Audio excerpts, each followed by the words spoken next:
Hello, everyone, and welcome to our final Word World of 2013.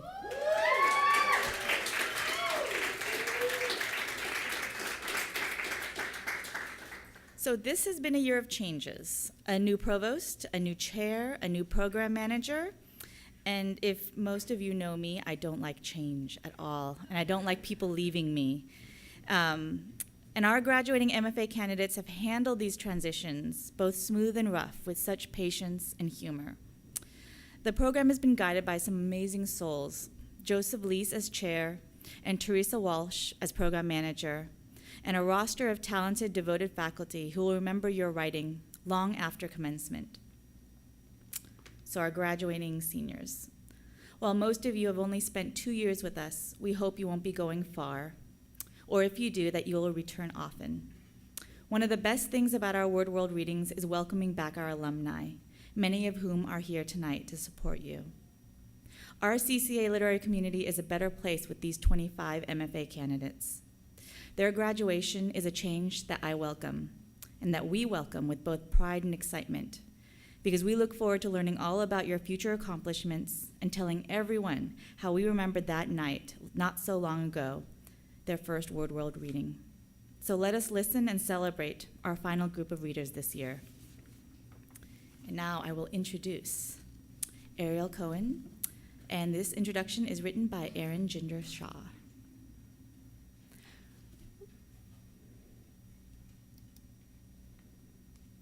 Once upon a time, many, many months ago, in a wondrous land void of post-MFA concern, at a long-forgotten ritual known to the wide-eyed incoming residents of 195 Darbrow as Bridge Week, I met Ariel. While I stood around trembling with awkward anticipation, staring at Coy with my mouth open, Ariel fearlessly spouted Joseph Campbell and relayed her impressive theater background. I was, number one, extremely appreciative that somebody was talking to me. B, acutely aware of all of a sudden that we'd made it into writing school. And 3, confident that this poised, enthusiastic Cohen wasn't about to waste my time. Over the past 2 years, Ariel has racked up the following monikers: playwright, thespian, beer pong champion, stage manager, apocalyptic mastermind, Shakespearean fairy, world traveler, acting coach, Thanksgiving dinner date, wine connoisseur, fairy tale architect, adoring fiancé, and kind-hearted friend. Is that a peacock in a crystal hallway? No, it's Ariel using her expansive imagination to wander in alternate cosmos. I am certain that no matter what role she takes on next, Hollywood starlet perhaps, Ariel will approach it with passion, conviction, and dazzling fantasy. Ladies and gentlemen, the fabulous Ms. Ariel Cohen.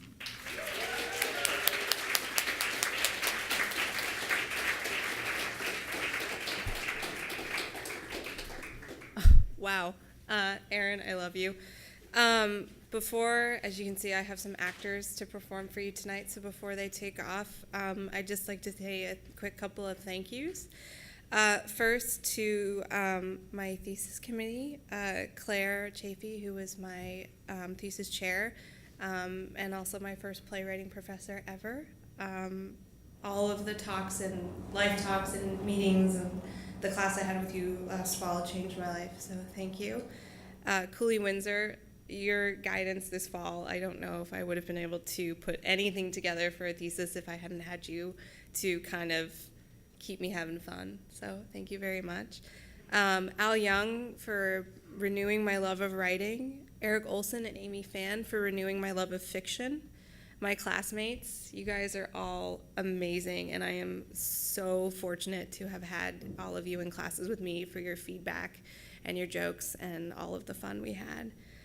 Mom, Dad, you are the best, most supportive parents a girl could ask for. You bend over backwards for me, so thank you. My sister Gloria, who isn't here tonight because she is too busy gallivanting with kangaroos down under, but I love her anyway and appreciate all the support she's given me. And finally, to my fiance Ty, he's about to do something really amazing for me, and also I couldn't be happier to be engaged to him. So I love you. Thank you. So the piece that I'm about to present to you is a play that I wrote about my mother's mother, who I never knew.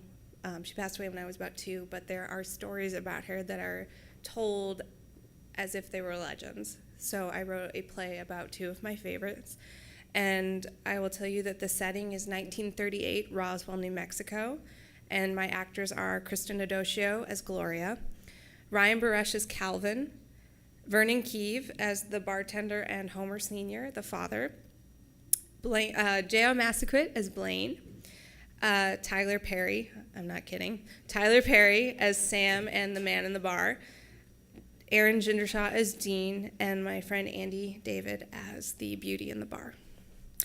So the scene begins, the Orcutt Ranch. Underlying the scene are the sounds of insects buzzing and cattle in the distance. You boys don't stay out too late. I don't want to be dragging your sorry asses out of bed tomorrow morning. You understand? Yes, sir. And don't go taking your sisters with you. Yes, sir. The sounds of Air Force jets echoes around the stage, and the cattle sound distressed. God damn those planes! I'm gonna march to the base if they keep this up.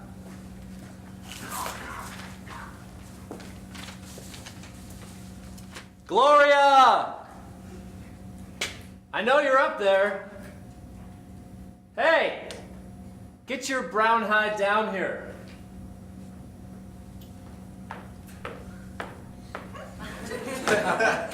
Now, how is it that your buttocks aren't as red as the devil's from being up there? Is that any way to talk about your girlfriend? What was her name? Marlene? You're thinking of Agnes. Marlene's ass was as white as cow's milk. Just as tasty. That's disgusting. No, you lying naked on the top of the roof. That's disgusting. Sounds like it ain't nothing you haven't seen before. Different when it belongs to your sister. Are we going out tonight? Blaine, Sam, and I are going out tonight. You're staying here. Where Mom could try and force me to wear one of Jean's dresses? Try again. Blaine asked Dad for the truck tonight. Dad's contingency was that you and Jean stay home. What Dad doesn't know won't hurt him. HJ will never let you. Is he definitely going with you two tonight? He said he might be. He's always got a bull's horn up his ass. Even so, if he goes, he won't let you go, and if he doesn't go, Dad won't let you go. I'll figure something out. You know, if you keep sunbathing up there, sooner or later Dad's gonna figure out why those pilots fly so low. That would require him to acknowledge his daughter as desirable. Same day, 9 p.m., the Eaves, a local rancher's bar. Men and women of various ages crowd the bar. Dad is going to kill you two. If you keep your mouth shut, he won't. What he's gonna do when he sees that you two aren't in bed is come haul all back home here and tan our hides with a bullwhip. Would you calm down? Mama's already checked on us, and Dad only ever peeks in the door, and that's only if he wakes up. If he does look in on us, he'll just see 2 girls with their covers pulled up to their chins.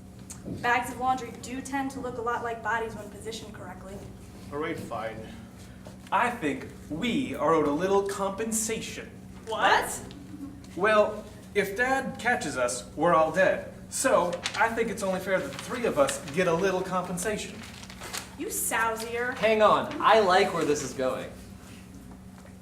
Jean, those girls over there, they're in your school year, right? The Howard twins? Yeah, why? How about you introduce Blaine and I to them? Hey, there are only 2 of them. You're too young for them anyway. I bet Jean and Gloria had help. Not enough laundry without someone else's. Besides, who's going to watch Gloria? I don't need looking after.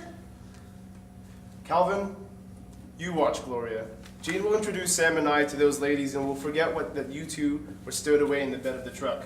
Sounds fair enough. Just don't embarrass me. Come on. Cad. If only. I don't need a chaperone. And I don't need to be a chaperone. Ain't she pretty? Denise. No, Faye. You really need to start making yourself notes. Too much of a risk.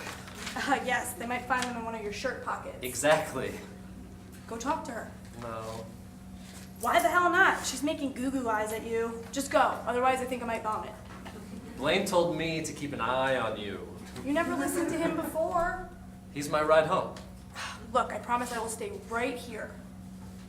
Really? Really, just go. I think if I see her lick her lips again, I just might vomit. She licked her lips? Go!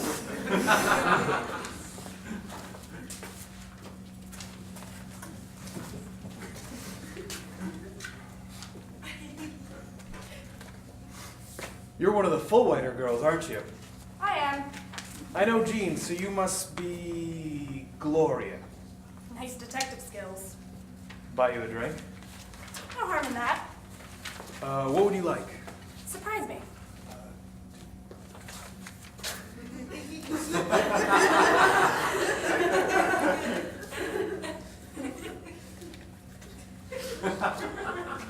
Cheers.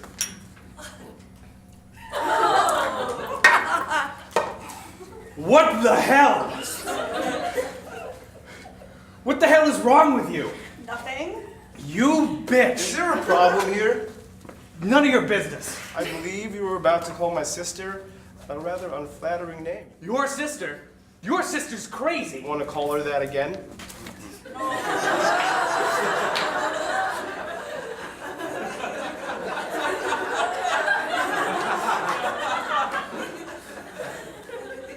No.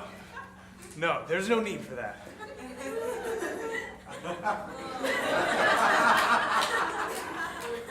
Why don't you clean yourself up and leave our sister alone? Sure, sure. Damn it, Gloria. Why did you do that? Why not? Thank you, guys.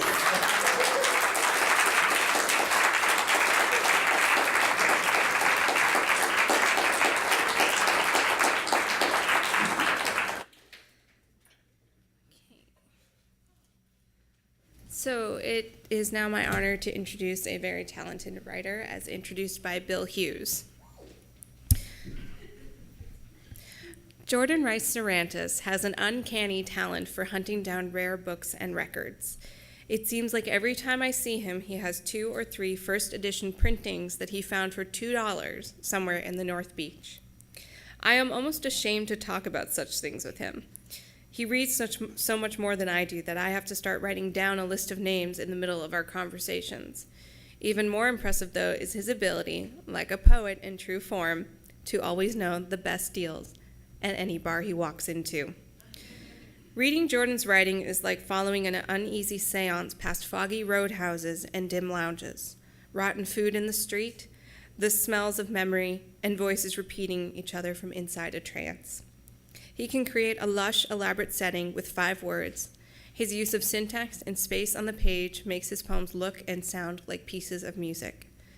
Whether we are reading one of his long series poems or one of his musty stories, pain and vulnerability speak through the candor of conversation and invented figurative language.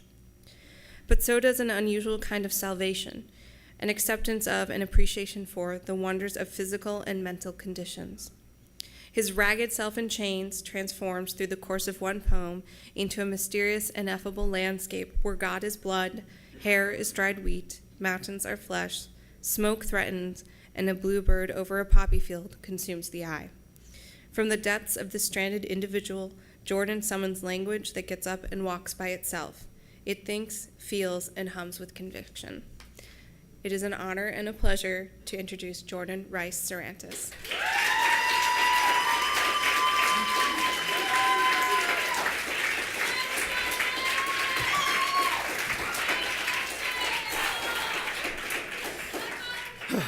I just peed a little. I don't want to forget anyone, so I'm just going to thank everyone, and then I'll go up to you guys later on. So we'll just get right into this. I've got 5 poems to read. The first one's been acting as a prologue to my thesis, and I think it's just going to stay like that, so it's kind of an introduction to the rest that you'll hear tonight. This is titled Elegy in the Living Man. This poem is a corpse meant for burial after given proper vigil. This poem is soft, sagging skin, shrunken bones, long hair, maggots, and hard oak, rich oak. This poem is a funny anecdote. This poem is the breath of your voice lost to my ear. This poem is a small box in a dark hole, claustrophobia and dark and echo and dark. This poem is fear before I sleep, and fear that the sun won't rise. This poem is my father selling suits and everything that is unsaid. This poem is milk spilt on soiled snow, is black coffee burning soft skin, gloves on calloused hands. This poem is you and me and an unexplained headache. This poem is a dance with a strange face. This poem is a lesson in brevity. Man, I'm sweating.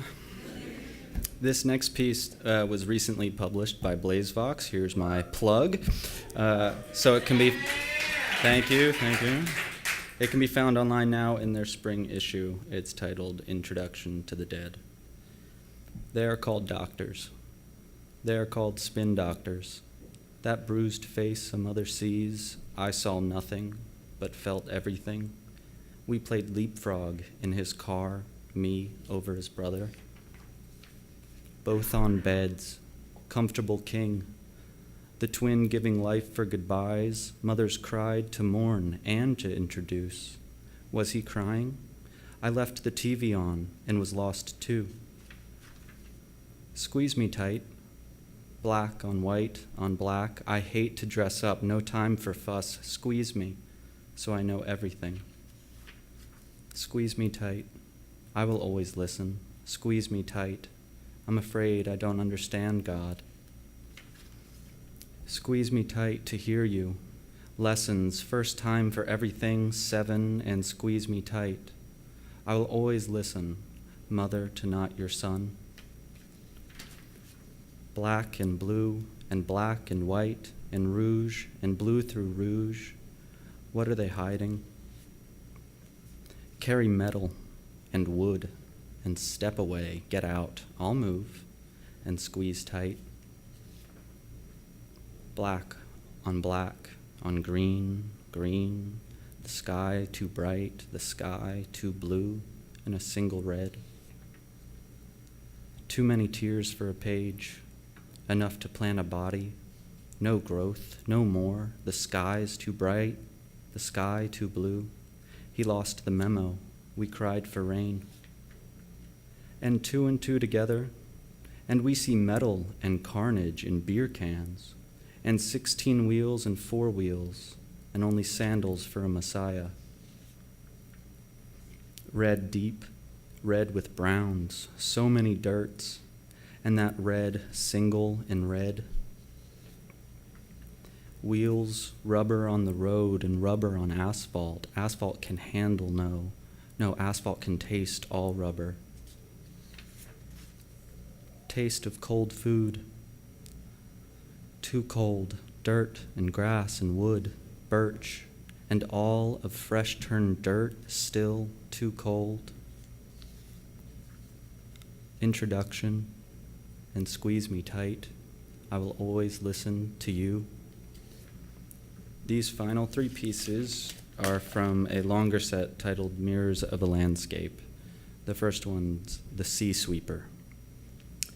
She sweeps the sea into her little yellow pail, the water weeping over the sides.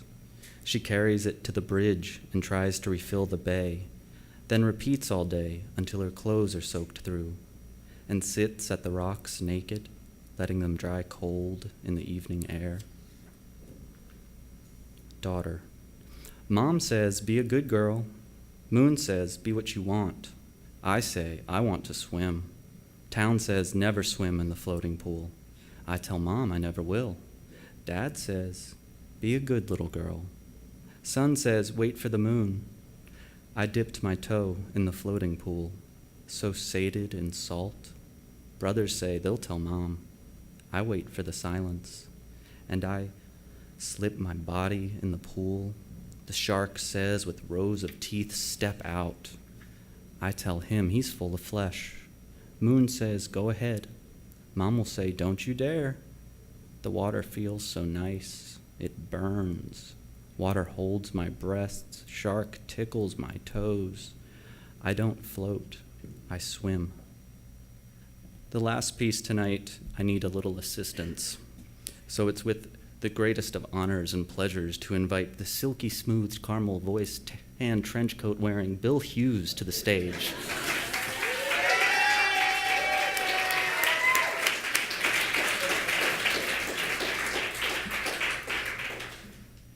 Bill Hughes.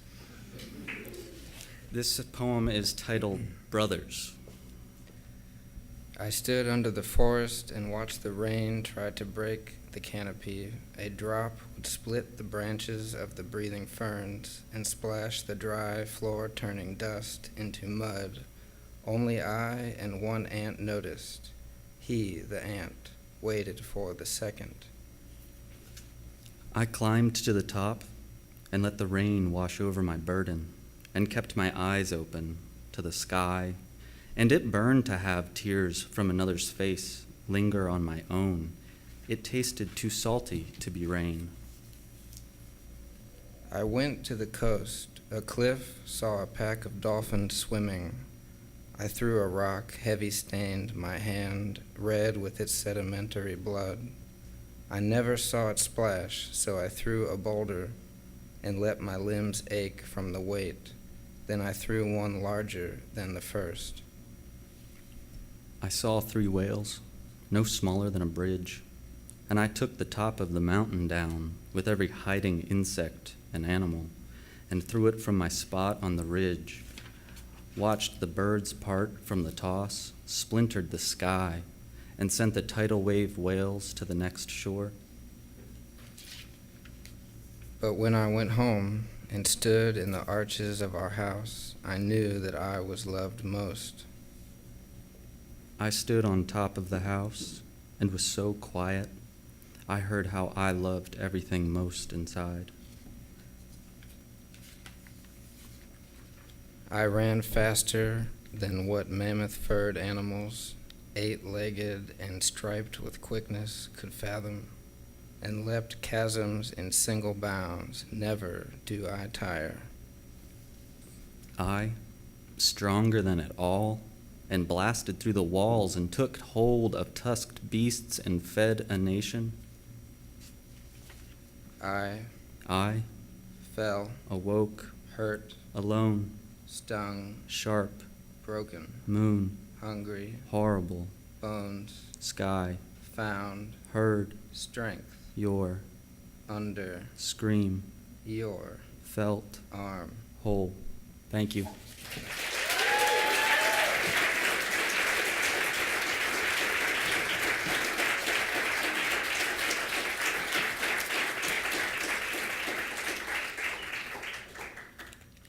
I now have the privilege to introduce Ryan Buresh with an introduction written by the one and only very popular Bill Hughes.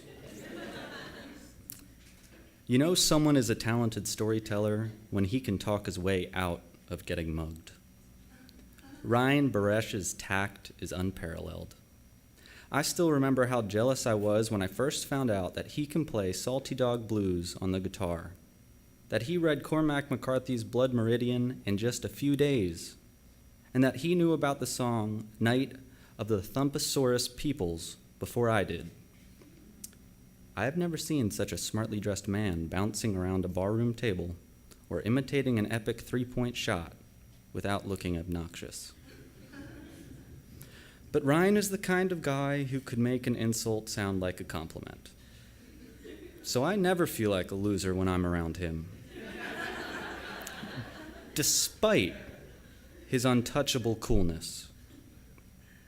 This kind of finesse shows up not only in his personality, but also in his writing, which carefully navigates the gulf between understanding and desire. He maintains a clever balance between the hard-eyed cynic and the hopeful fantasist. All with the same pen, he can turn a manatee into a woman's lover, change a narrator into a ghost, and still manage to wreck all their hopes and aspirations, reminding us that all comfort is fleeting in this world. It is easy to identify with his characters because they seem like prisoners trapped in their own cages and overpowered by vivid daydreams, their voices speaking from the lost space in between. His insatiable appreciation for the absurd, kept in check by meditations on basic human obstacles that are so difficult to face, often leave me wondering who is hiding behind those thick-framed glasses. My guess is some funkadelic combination between Atticus Finch and Steve Zissou, and probably much more. It is a privilege and a pleasure to introduce Ryan Buresh.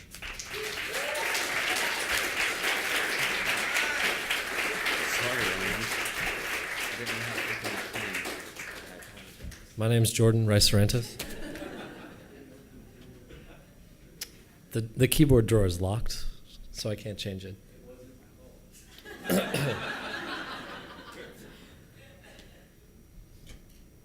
Oh no, it's really locked. Oh no, okay, we got it, we're good. That's my name. And do not adjust your television screens. This is my shirt. I just want to start by thanking, I guess, everybody in the room. You guys are the biggest crowd I've ever read anything to, so that's kind of exciting. I'd like to thank all the teachers I've had. I'll be like Jordan, and I'll thank you in person later. I'd like to thank my live-in copywriter and proofreader, Melissa Hines, and I'd also like to thank my parents who had the great idea of also getting masters and may or may not have pressured me into this. I love you both. Okay, I'm reading from my novella, and I've decided to cut it into weird sections. So the first one is called Safeway, which is a grocery store, as we all know. A sound over the loudspeaker cut in. A tape deck inserted into the machine. A cassette tape. They play cassettes here? There was a brief moment of feedback as the first parts of the tape unrolled into the machine, then the low rumble of background static. A personal recording or a store announcement? A voice came on over the speakers. It was a woman's. It was delicate and soft and defeated. It asked only of my attention. She was a friend waving her arms from the distance. The voice drew my eyes to the speakers themselves as if she was the machinery, but it was not a store announcement about an upcoming sale. The voice said slowly and clearly, as if reading from a paper, you don't know me, and that might be okay. But on Wednesday, I'll be dead. I'm jumping from the overpass. Her voice was familiar, and it burrowed into me and planted itself. She was an arm. She was a finger. She was a leg, a composite of bodies and suspected mind that hid beneath it. Her voice caressed each and every one of my memories, her face a hybrid face that I knew but did not trust. She was someone I made from imagination. I glanced up at the ceiling and over to the upstairs office that overlooked the store to see the lights inside dark and nobody moving within. No swinging door, nothing to indicate who had inserted the tape, only the gentle pendulum wave of the blinds in the breeze of the air conditioner. The tape clicked off and returned the store to quiet humming. The fridges and lights engaged again in an atmospheric conversation, the subtle death rattle of a rickety shopping cart wheels in a faraway aisle, and no word from the store manager about a cleanup on aisle empathy.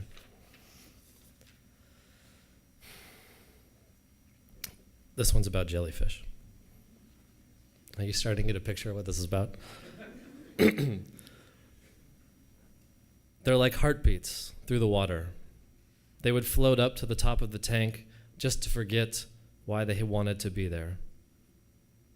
In Monterey, they have the jellyfish. You know, the ones in a round tank. You know, the ones in the center of the room. We would go every year as a group, all of us kids, and I would run straight to the jellyfish. I would stand on one side and a friend of mine would stand on the other, and we would see each other through the glass, except floating between us would be hundreds of jellyfish, those delicate see-through ones, and they would float up in front of our faces. Their heads looked like bells, and they moved to the top. And they would crash into the surface of the water without a single ripple, their bodies thumping like hearts and folding in on itself. We would watch them fall, the blue light from the floor of the tank up in our faces. We would watch as they floated back down to the bottom, their stringy tentacles sliding over one another's heads, and sometimes, if we looked hard enough, we would see one falling from the top, its arms drifting behind it, stretching, just to touch something. And as one jellyfish fell past the other, their arms would tangle, just for a second. We would watch as they coiled, sending millions of electrical signals back to one another, the falling jelly and its floating friend passing one another, a split-second chance to embrace before one fell to the floor and one to the ceiling. And I don't talk to that friend that I went to the aquarium with. She didn't move away or anything, we just stopped being friends. In that small amount of time, how much were those jellyfish able to say to each other? Why did they have to tangle at all?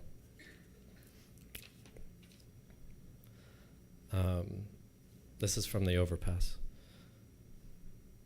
There in the distance were the two cities, connected by that Valentine of a bridge. I wondered if she would be able to jump in San Francisco. I mean, if they'd let her. Was this a regional problem, or would San Francisco have an app for friendship, one that would prevent a downfall like her? Or is it more likely that that silver city across the bay, on those days in the heat when the haze settles above the blue water, that it's impossible to see across to the East Bay and their overpasses? And do those people over there wonder if anything's missing, or do they sip their Merlot and say, my, what a beautiful day it is today?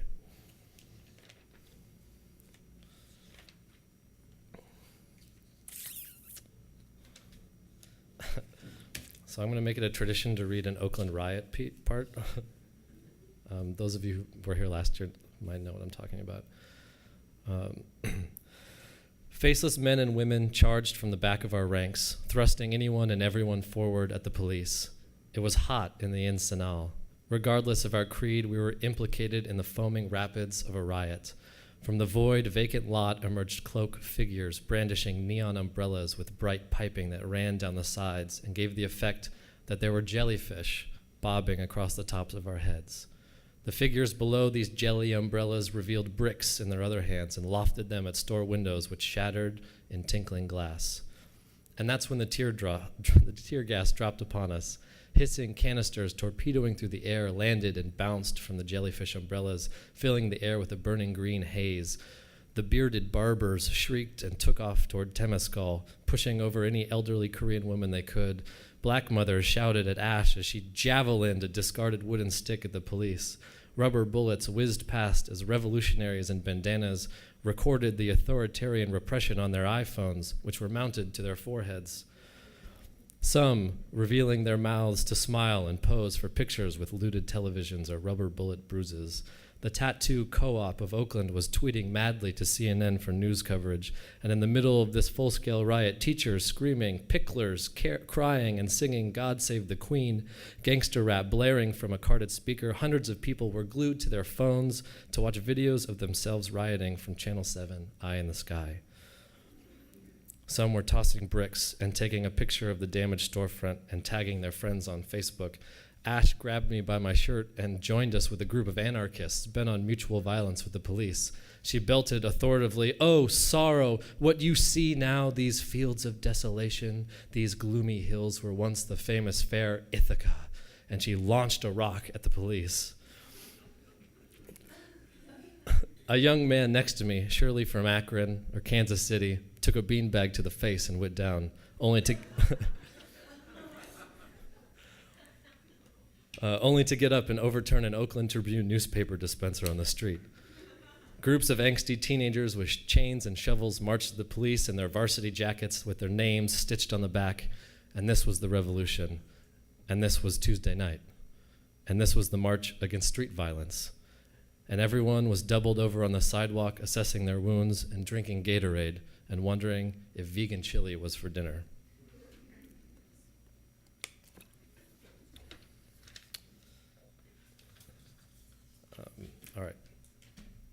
So this is kind of cheating, but these are all words in my thesis.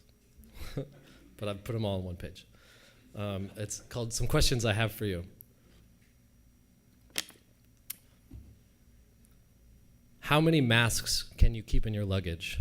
Are you satisfied with your gas carrier? What standards does the cloud apply to us? Who's to say whether or not you're holding the wrong key or jamming the right key into someone else's lock? Is Oakland really the land of evaporated voices, in your opinion?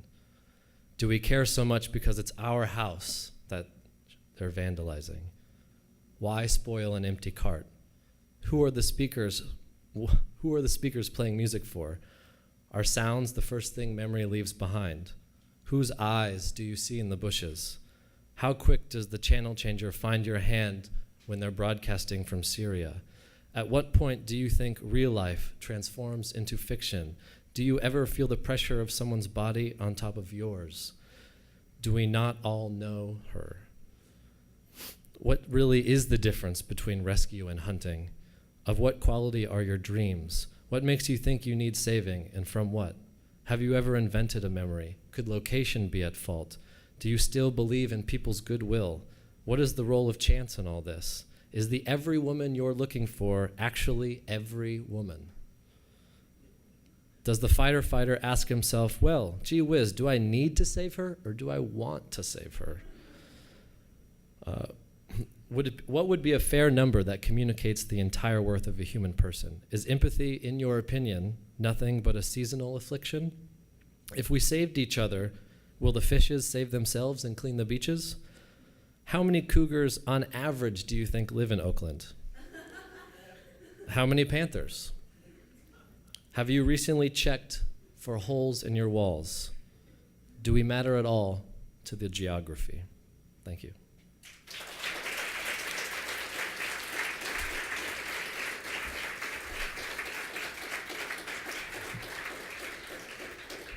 It's my pleasure to introduce, hopefully this isn't locked, Melissa Kuhn. And this is an introduction written by Jayo, Macasquit. It's pronounced Q-in, like Q-in. And it's Melissa, not Mel. And hair isn't a lawn, it's a canvas. And Pokemon isn't a hobby, you silly, silly person. It's a way of life. God. Melissa Kuhn crafts. Understatement. She spawns monsters from thin air, tediously, patiently, sewing, sculpting, sniping, snipping, sketching, things that for regular folk only live in imagination. What does this have to do with writing, Jayo? It has everything to do with writing, Ryan. Read the damn script. Okay. It's an approach to art and to life, the ability to think of something, then actually do it. Hey, I have an idea. It's so brilliant, but I've already forgotten it. But Melissa hasn't forgotten it. She already started the damn thing, and she sticks with it, and sticks with it, and sticks with it until, boom, it's alive. She understands more than most. She rarely asks what you're talking about because she knows exactly what you're talking about, and it doesn't make it make any more sense, but hey, we're talking, and we're having fun, and life's about fun in the places you can find it.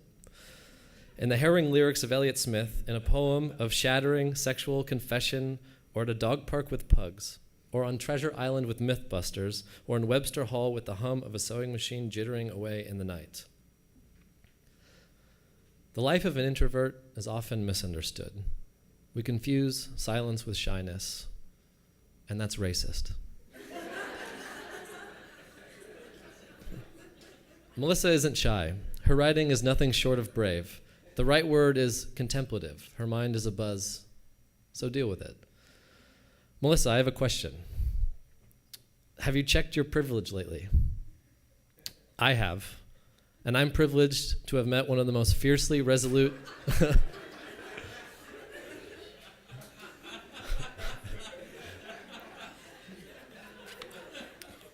I'm privileged to have met one of the most fiercely resolute and interesting people to have walked the halls of Darbrow. Ladies and gentlemen, Melissa Kuhn.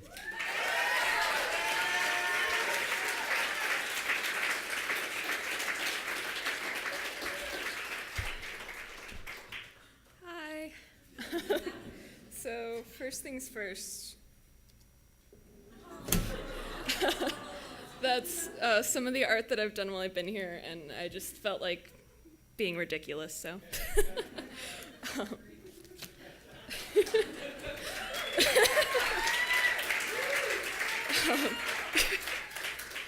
I just want to start with some thank yous, which will probably make me cry, so just don't talk about it. Just act like it's not happening.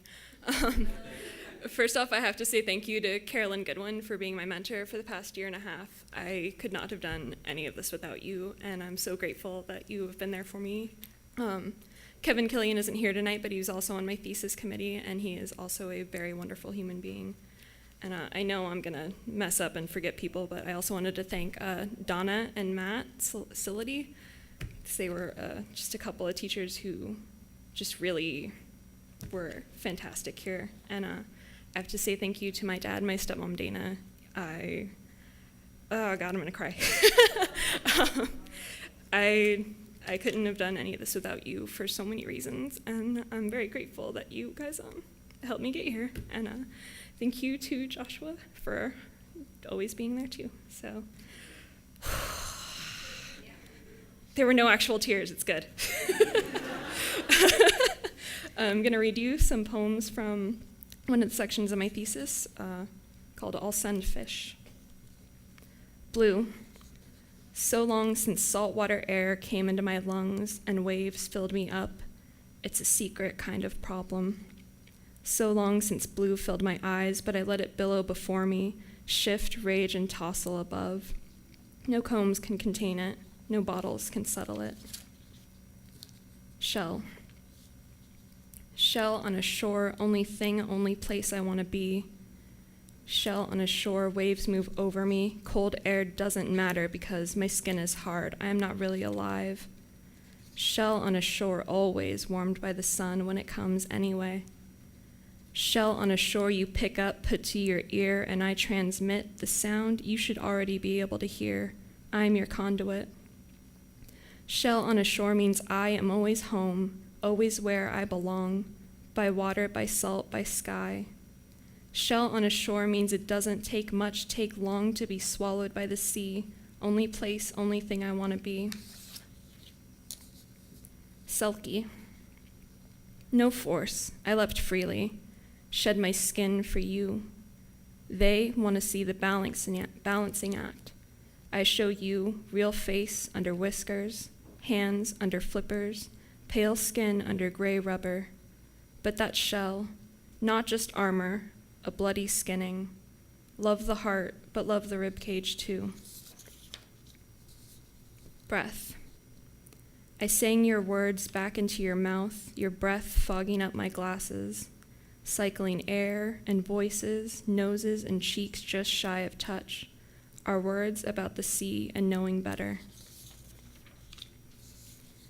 Dehydrated. The seagulls are shrieking, I am shrieking, want water, want hair to fill and float, want to be cupped in bubbles, buoyant, hands against pillow of liquid. Want to sit at the bottom, open my eyes, want to see that slight blue tint to the world, want to be slick and softened, relieved of all this land. And this one is for Carolyn. Roly-poly. Secret sea creatures crawling through the dirt, hard shells and little egg sacs attached to back legs, all the tiny white babies I once wiped from my hand released in a flood. Iridovirus. 1, the bluer, the better. 2, they look pretty, but they're on their way to being compost, pulled in by suffering even when I can't see. 3, how do you feel about your name turning into a disease? Oh, you look like a lapis bead when you die, admired for what will kill you. 4, blue in your sides and blue in the sea, your legs have changed, you are falling apart. The color of your first home, is that homesickness? Catastrophic molt. 1, Velcro fur sloughs off in slow chunks. New face bleeding through, can't move. I felt it coming, I gorged for weeks. I gorged, and now still I am still. Back where I was born, don't toss sand, don't touch water, lie in shade. Puffed up body, I felt it growing under. New face, new skin, bright gray under brown, fading brown, falling off. 2. Fur in place, fur in old places, that was my old face. Those were my old hands. Leave it there, leave it there. 3. Let go, roll out of it, roll slow. All at once, too much for all at once. Slow chunks, a mess. Don't move, don't. 4. Pieces, piecemeal, new in pieces. Look deranged, look dangerous. I promise you, I promise. I will come out clean. Islands. 2 islands trying, coasts crashing. Too rough, too rocky. Waves pound, waves push, plates below slide. Closer or farther? Are they smashing us up into one or just wearing our edges, wearing us down to nothing? Slammed together, saltwater eating, waves echo out, vibrate, feel it in everything. Your sand mixed with mine, our animals trading sides.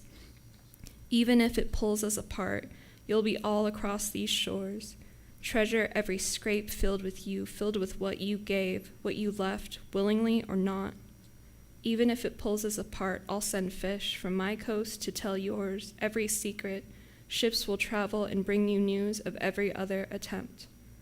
Want to be one big place, full, each side still its own, but bridges built, roots linking, waves always at our sides. Can't stop reaching, crashing, not a choice, but I'd make it if it were one. Make you my choice, my second shore. Erode. Oh, that erosion, something true stuck in too deep, little grains too tight to separate. Beat against me, it's the only way. Eat the rocks, eat the thick, hard rocks, eat them slow. Rub salt into my sides. Hit hard, hit soft, but hit. Even the slightest touch wears me down. Tall face, sheer cliff, exposed. Exposure breaks, exposure is. Waves, wave down, stroke against these open faces. Rub down soft, scrub away, be patient. Brush and soak me down, wash off. I tell you I want gentle, but gentle takes so long. Static. Ocean waves static, so clear, all fuzzy but clear. It fades, it dims, it fades. Sucking a truffle, beeps, it breathes. It's all breathing and swirling through my hair. It clicks, he sits. We're close, not close. We'll touch if I just move, but I'm stuck in this box. Can't watch what they build, just keep building on faith. How can I even see? I don't see. It's an automatic flood. Click, flood. Look up to the white, the gold-wrapped white, tight corners. Keep clicking. It's all under the nails of my thumbs, under thumbs. So far under, I forgot I was down here. I'll forget I was down here. Not up, don't up, no. Dark screen. The hum takes over the waves. I hear the fan, that buzz. Instead, he sighs. See. Blue but gray, and blue and white and gray and steel and blue and all moving. Fold up and wave and blue-gray, blue change shift, blue-green, blue-teal turns teal with the right rocks, turns teal and clear with the right sand, the right sky. Fold up and be and bubble and salt us all. Salt us so deep into our skin. Salt us so the scent stays for days. Get at me. Get at something. Be blue. Be moving. Be blue. Be bright. Be cold. Always cold. Only cold near me, near my minerals. Get in deep. Knock tiptoes out from under. Pull me under. Blue under white bubbles gas, wanna breathe blue, blue-green, blue-teal, suck salt, push out blue and gray and green and green and gray-green and seaweed push out. That's my poems.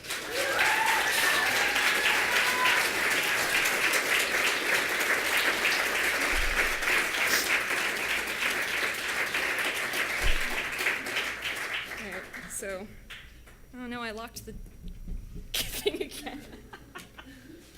Oh, there we go. Okay, good. Thank you. So I know this is lovely, but you're going to have to stop looking at it now.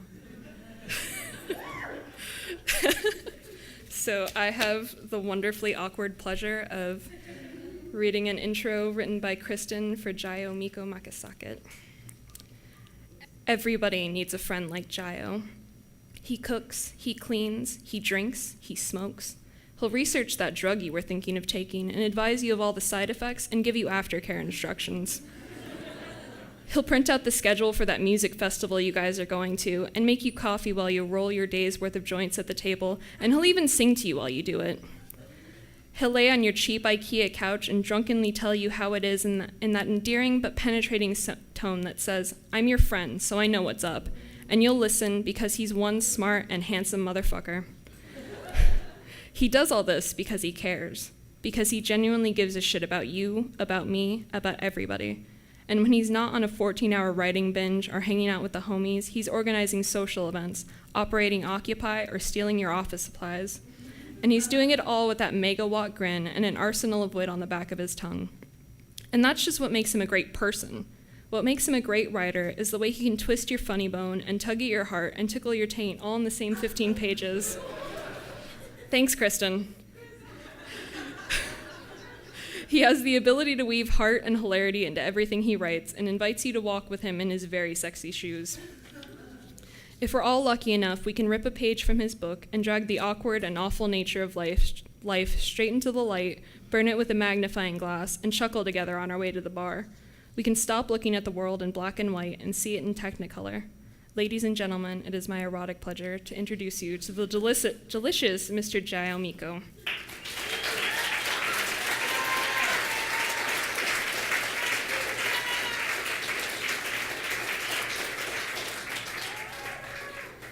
Whose water is this? It's mine now. Cool. I can't see anyone, so this is perfect. Thank yous so to my thesis committee, Al Young and Faith Adieli, that you helped me turn a 120-page rant into something more readable, which is perfect. Cooley Windsor, who urged me to write like I was dancing in my living room naked. Perfect advice. Gloria Frim, who asked early on, Jayo, are you actually serious about writing? And I said no, but one day maybe I should be. Donna, who prepped me in the summer for thesis year, old CG for being with me since the beginning and being an absolute riot, and every other professor I've ever taken, which includes Dodie, Anita, Donna, Matt Urban.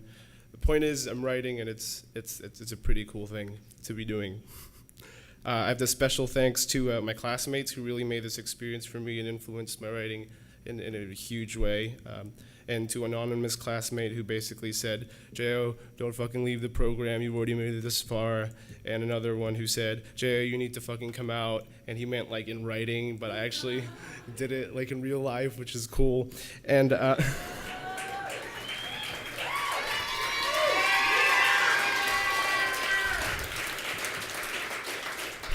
and another classmate who will remain anonymous who said, everything is everything.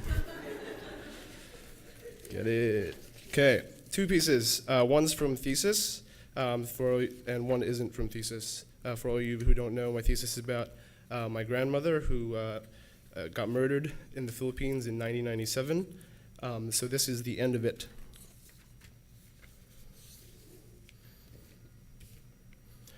In truth, I wasn't there for any of what surrounded the murder, what sits in memory or fragments of other people's memories, what I did, how I felt, the order of events. I'm not sure what's borrowed and what's mine. The images are familial, relevant. In my attempts to piece this story together, I only attempt to bleed the last drop of a long slaughtered animal.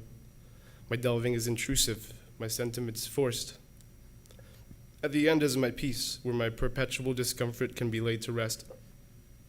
At the end, I hope to reach a peace that the rest of my family has failed to. My grandmother, my Lola, the matriarch of a towering clan, is dead, lying in a pool of blood, warming the marble of her bedroom floor, front and back, covered in stab wounds, the fabric of her silky nightgown embedded into her freshly bathed skin, her torso pierced open 18 times, head to toe soaked and splattered with coagulates, her eyelids wedged open by the air of her death, staring into a distance only she can now see. From my Uncle June's point of view, her face was obscured. The entire scene absorbed a crimson tint. From when he walked through the door to find her here, he had delayed identifying his mother for as long as he could. He stood still for some time and for a second convinced himself that whether or not his mother is dead depended on his taking a step forward, allowing time to happen, a progression. But with a step back, and time's failure to reverse itself, he was immediately struck with the gravity of the scene before him. This was his mother's house. This was his mother's store. His mother, his nanay, the matriarch that he loved dearly, had been toppled into mess of tissue and blood, and now this was his mother's hardened corpse. At this point, he was not afraid. He touched her face to begin just a trickle of mourning. Then at once he was upright. At once he connected his left knuckle of an angry fist to the wall beside him. The intense pain of his knuckles meeting drywall distracted him long enough to realize that he was no longer alone, and at the doorway was my Aunt Lorena, mustering a reaction. Lorena turned, springing to a sprint, away from this musty smell of death, away from a room so saturated in red that it was all she saw for weeks when her eyes were closed briefly. She ran away from the sound of her brothers bashing into her mother's bedroom walls, stopped only to think, was it still her mother's? Maybe, she thought, this could all be undone. Maybe, she thought, that her sprint to avoid the scene might delay the inevitable onslaught of misery to follow. The last thing she heard as she ran from the scene was the deafening sound of a dialing rotary phone, my Uncle June making a call. He was further along in the process of mourning. He had never dwelled on anything too much. It was time to begin his onslaught of misery. It was time to let everyone know how to feel for the coming months. Downstairs, in the kitchen, a Visayan maid washed all the dishes that she possibly could. When she was done, she refused to be satisfied and rewashed the entire contents of her employer's kitchen. Stopped only to think, was it still her employer's? If it didn't matter either way, she could have told herself she'd been in this kitchen all along. She could have told herself that she fell asleep after a tiring day of chores. She could have pretended she hadn't seen for a brief 10 seconds the butchered remains of her now former employer. Of the random seconds and entire minutes that her memory could no longer access, names of childhood friends, names of provinces in Visaya. She cursed her mind for the cruelty in not disposing of those brief 10 seconds for making the memory of the scene so vivid. But Lyra was honest, especially to herself, and to that end she opted instead for distraction. The water was purposely scalding. Each dish washed and rewashed for her was a raw fist to drywall, an avoidant sprint from the room above. While she washed dishes, she forgot she was the one to find the body, the light to spark the commotion. Her simplicity was to her advantage. She grew up away from city sensibilities. Thus, she could not have realized that the clinking metal of the gate last night was someone breaking into the building. She assumed it was a mouse or a cat or a stray dog unusually begging food for that time of night. She ignored the upstairs thuds, the slamming of doors, indulging more in her simpler thoughts. But the screams were not so easily masked by her reasoning. A corresponding rush of fear had its way with her as soon as she heard the first one. It was for this reason that she kept to her task at hand, that if she continued what she was doing, she'd create a shell of busyness to fend off what trauma could have waited upstairs, and it took concentration. She fought her mind's insistence on imagining what the screams could have meant, what level of pain could bring each scream to cracking points, what little time lay in between each scream, what graphic detail could be gleaned of screams in such quick succession. That was the first piece. You may clap.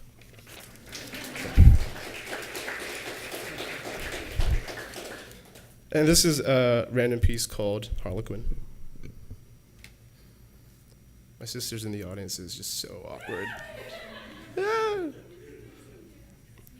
So, on our last night together, Will cried mid-sex. Not some joyous tears of darting pleasures, but sorrowful, bone or butchering tears that dampened the mood into sobriety. Before that, it was a good night. We had just enough to drink. The friends we actually liked all came out. I was worried because I had grown impatient of him leaving. I hate long goodbyes, and this goodbye lasted our entire 6 months. By the 6th, I was ready to usher him off to his teaching job in China, ready to try this long-distance thing everyone had told me would never work. Fuck the chances, I thought. I'm above them. Took me a second to realize he was crying. In the heat of it, you feel like you're in a Harlequin novel, a sad, lonely spinster writing each move you make into something sexier than it is. The grazing of an elbow, sexy. The accidental biting of a lip, sexy. A pubic hair caught in a jean zipper, sexy. Enraptured in the novel being written, I mistook the tears pouring onto his bedsheets for sweat. It was a bit of a turn on until I realized he was whimpering, squirming, squeaking like a dog in pain. He tried to hide his state, faced away so I wouldn't notice. Oh no, no, carry on licking my entire surface, he must have thought. Why ruin both of our nights? Too late. The Harlequin novel slammed shut. We're in a relationship, I tried to say with a look. Your emotions are mine to deal with. He breathed heavily, saw in slow focus the look I gave him, processed it. He breathed again, grabbing hold of his whimpering, barely able to hold his grip. I slithered up to face level and he readjusted so we were facing each other, our bodies tessellated into an impossible symmetry. I knew what to say, but I didn't say it, and he was fine with the silence. He let his hands do the talking, spidering to trace the outline of my face. There is no time, each side, each millimeter like a blind man, identifying, scanning each feature like there was no time. There is no time, making mental notes to remember. Gotta remember the curve of your cheeks, spoke his fumbling fingers. Gotta remember each crevice, each bump. Finally, clearing his throat, he mumbled, I'm gonna miss this face so much. A whimper into his pillow and his eyes were dry. Time was running out even for his sobbing. I thought, am I soulless for not sharing this feeling? I thought, am I going to miss him like he says he'll miss me? Why am I so sure I won't? I was fond of him. He adored me. He was already talking moving in together when he got back. I said, we'll see, a dozen times. He didn't get the hints. Was it the age difference? Was he too old for me at 23, I at 20? Was it indifference? The need for distance? Was I bored? Am I bored easily? I thought, am I a monster for being impatient to see him off? But I was the one saying, let's keep at it. The one saying, no, I'll have eyes for no other. You go explore China, teach the children there. I'll hold the fort, build us a life here. I'm 20 and still in college, but I'll build us a life here nonetheless. You, go. I thought, is this the promise I made? I thought, did I start to build a life here he could no longer do without? I'm gonna miss you too, I said, earnestly, without a doubt. I'd miss his company, the companionship, the privilege of climbing into him in public, in private. I'd miss his ranting insecurities, his insecurities only I could stifle, and his need for someone to stifle them. I'd miss a relationship and how our shoe sizes matched. In each other's shoes, the food we'd eat, our piggy banks empty, our stomachs full. He said, let's do this forever. And I said, we'll see, about a dozen times. God, I thought, I'm no less impatient to see him off, but I'll miss this man in front of me. A single tear, unforced, welled up and out of me, zigzagged through the crevice and bump down to his sheets, joining the puddle. Not sexy, sober. Not sexy, serious. There is no time, his fingers fumbled, tracing the tear's path, saying, God, I gotta remember that single tear. He took my hand, pressed it up to his lips, his eyes catching mine, holding focus until it felt silly, until I felt silly. At this, my eyes unwelled, tried to suck in that single tear that said I'd miss him.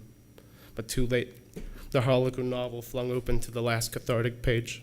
And at that moment, he knew they'd be together. I tried to shut it. He looked longingly into his lover's eyes, knowing truly I tried to shut it. With his eyes beginning to well again, the stars align. There is no time. All moments leading to this. God's in his heaven, all right with a. I tried to shut it, but I couldn't.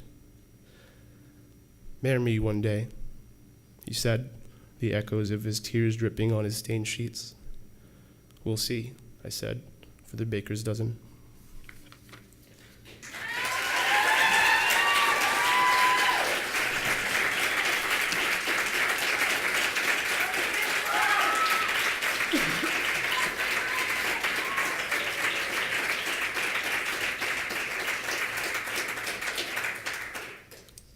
Autumn. This intro was written by Vernon Keeve III. The first division to conquer humankind was the division of the sexes, and boy, was that division wide. It was the division that sent man and womankind into the darkest corners of themselves, corners that tempted each with power and humility. There is an energy that flows from the deepest recesses of this gender division, a force that courses from deeper roots than paycheck equity, 3 waves of feminism, the cult of true womanhood, and Roe versus Wade. This energy drifts from the beginning when humankind lived in nourishing landscapes, when wombs that carried and brought forth life were seen as spiritual vessels that connected women to forces unseen by man's gaze. There is power and vision in where man could not see. Envy grew thick and green and possibly red when ripe. And this envy created a tear in humanity that needs to be healed. Autumn Darbrow doesn't fear these darkened places. In fact, she shows us that they have been hiding in front of us all along.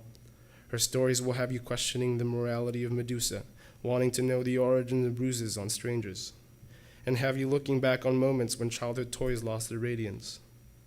There's innocence in this darkness that humanity created, an innocence that needs to be explored, and Autumn digs deep.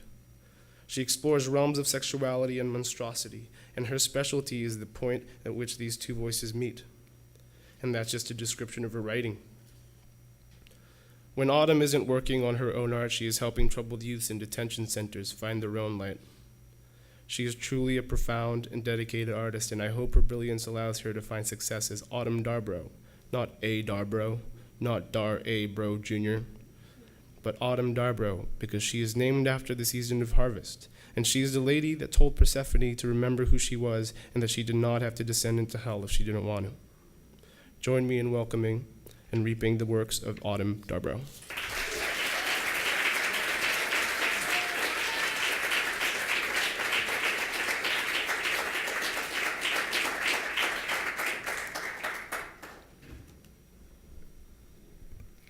Okay, so I'm going to be like Jordan, and I'm going to save my particular thanks to those people who really helped me along the way, but I do want to say that I have nothing but the utmost respect, and I'm so honored to be here and to be reading my work with my classmates and the faculty who have influenced the story that I'm going to read today, and ultimately my thesis.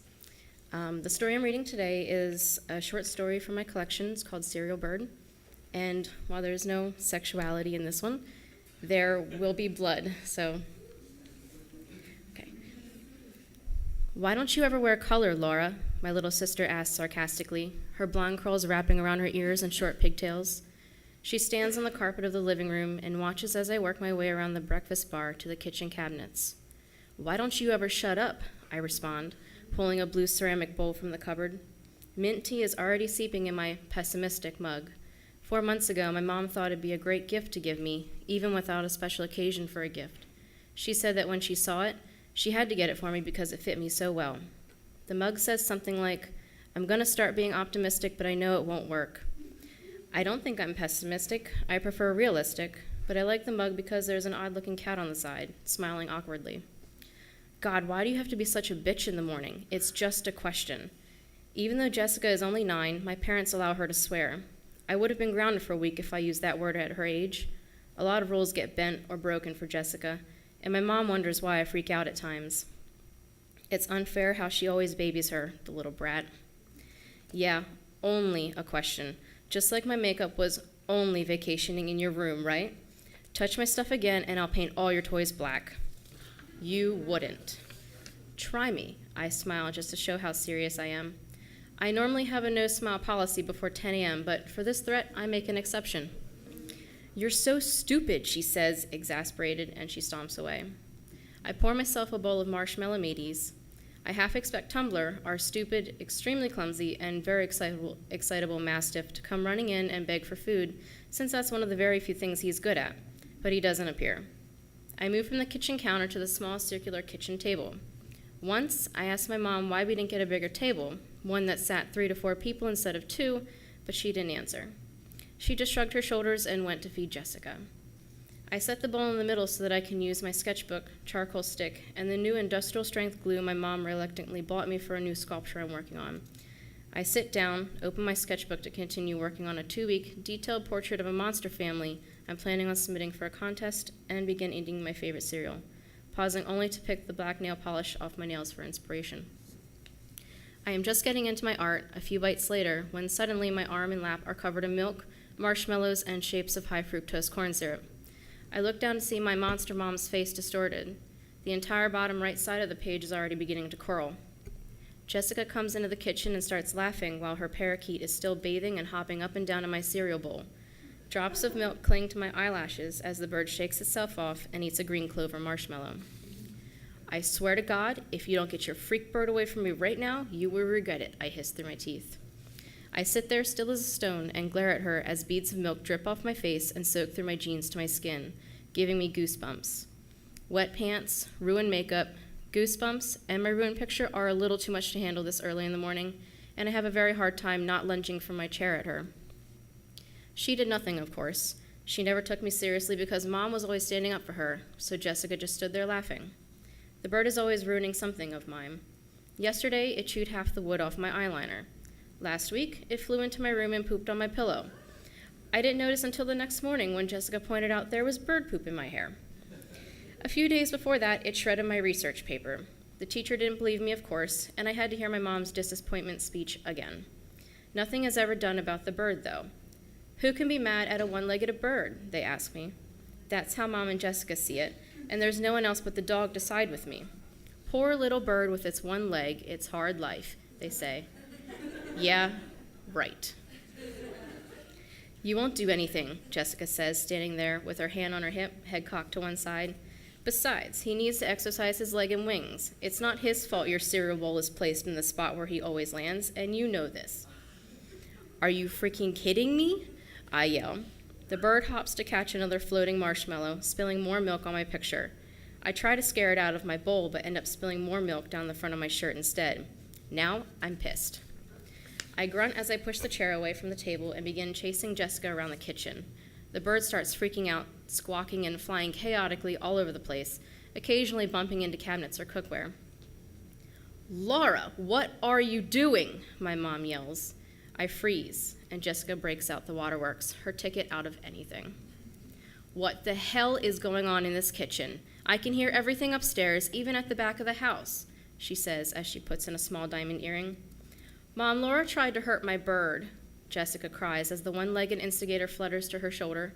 It sits there breathing heavily while Jessica pets it. But Mom, it was the bird, I try to explain. I don't care who did what. Stop instigating the bird, Laura, and get this kitchen cleaned up now, or you will not be going to the Horror Fest this weekend with your friends, my mother responds.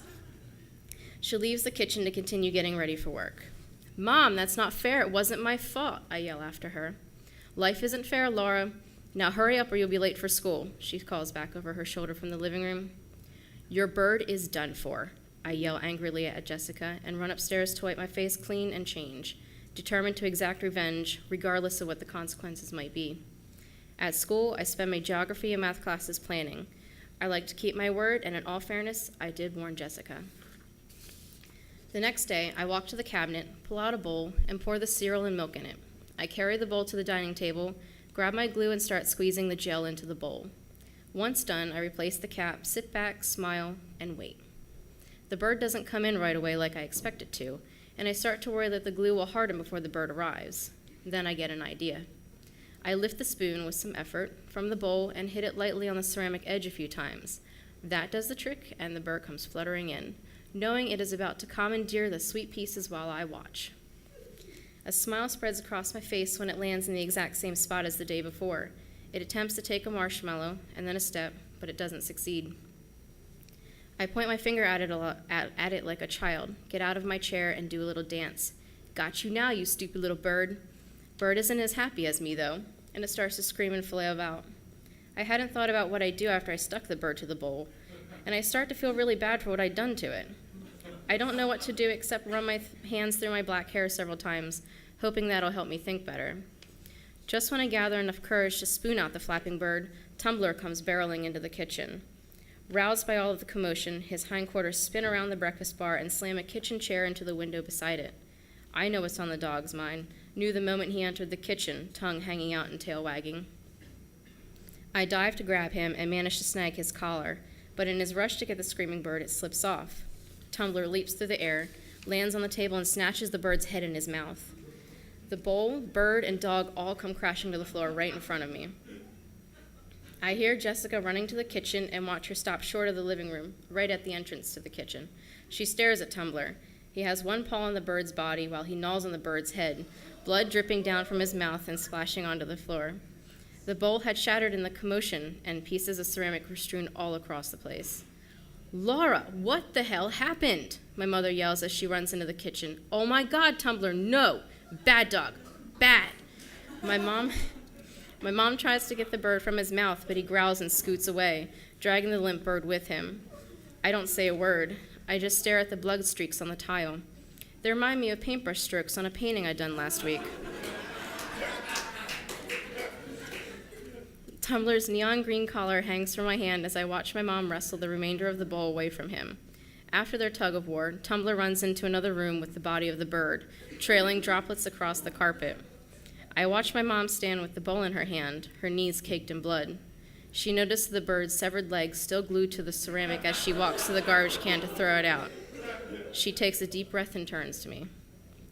"You are grounded for the month, and you're sure as shit not going to that horror film with your friends. You'll also be the one cleaning up this mess right now." Mom grabs the roll of paper towels and throws them to me. Carpet cleaner and pine sol are under the sink. "But Mom, that's not fair. The Tumbler's the one who killed him. I tried to stop him, see?" I hold his collar out in front of me to prove that I really did try to stop him. The bird made my life difficult, true, but I didn't want it to die. I mean, I kind of did, but I really didn't, I think. I don't know what you did to get that bird stuck to the bowl, and frankly, I don't care at this point. I'm so fed up with your behavior, I really can't believe you'd do such a thing, especially to Jessica. Get it all cleaned up now and then go to your room. I don't want to hear a word from you for the rest of the week. I'm that mad at you. My mother walks out of the kitchen, Jessica with her arm consoling her. "Mom, it wasn't my fault. I didn't mean for the bird to die. I swear to God," I yell after her. "Laura, I swear, if you don't be quiet right now, I will make sure you don't leave your room but to go to school and come right back. Do not test me." I pick up the table and chair, then kneel to clean up Tumbler's mess. I rip a paper towel off the roll and drop it in the pooling blood. The blood takes its time settling into its new home, but when I see it's working, I rip a few more off and throw them down. I replay the events of the last 2 days in my mind over and over while watching the blood spider through the seasonal pumpkins and leaves. And as I think back to the happily eating bird from the day before, I realize what I did was wrong. It's hard to get the images of all the horrible things the birds seemed to do only to me out of my mind every time I thought about its death. After a few minutes, the paper towels have soaked all they could. I swipe from right to left, bunching the sheets into a bloody ball, and I carry the paper towels cupped in my hand to the trash can. I step on the foot pedal and wait a few seconds for the lid to pop up before I drop it in. It's after I'm done and looking away from the trash can that I get a glimpse of my hands, stained by the bird's blood. I walk over to the sink and flip the faucet up with my forearm, but I don't have the desire to stick my hands under the running water. I look at the dark lines of my hand, highlighted by the blood, and my heart skips a beat. The intricate red designs are exciting to look at. I don't want to erase this happy feeling, so I slowly shut the water off, pull the sleeves of my hoodie over my hands, and walk out of the kitchen, a smile on my face.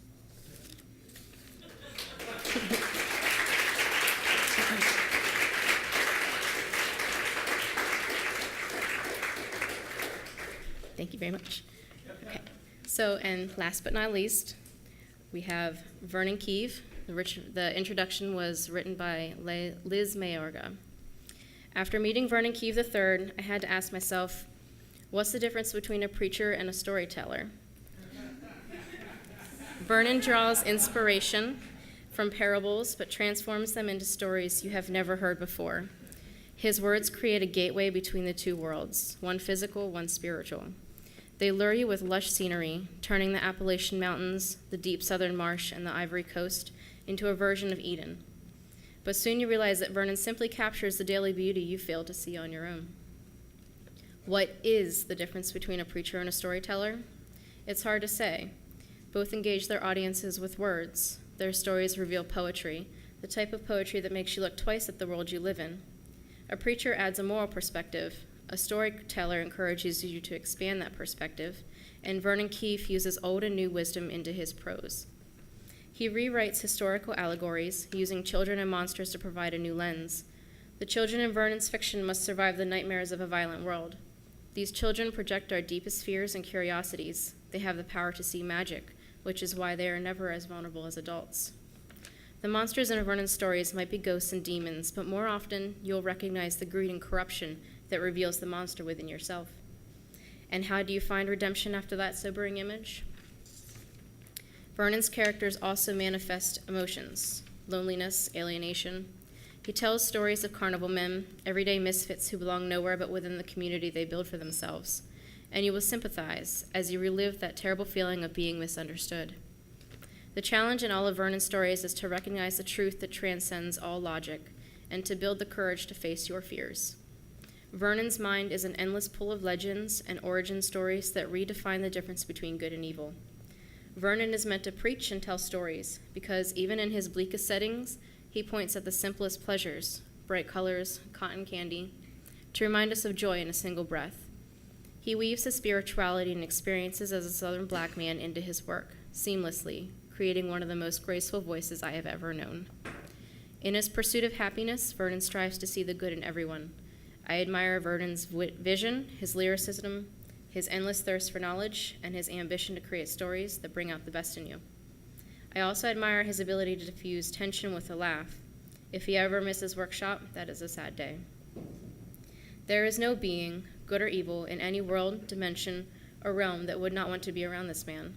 Born and raised in Fredericksburg, Virginia, from a loving, close-knit family of strong sisters and remarkable parents, we are honored to have Vernon Keeve with us here today.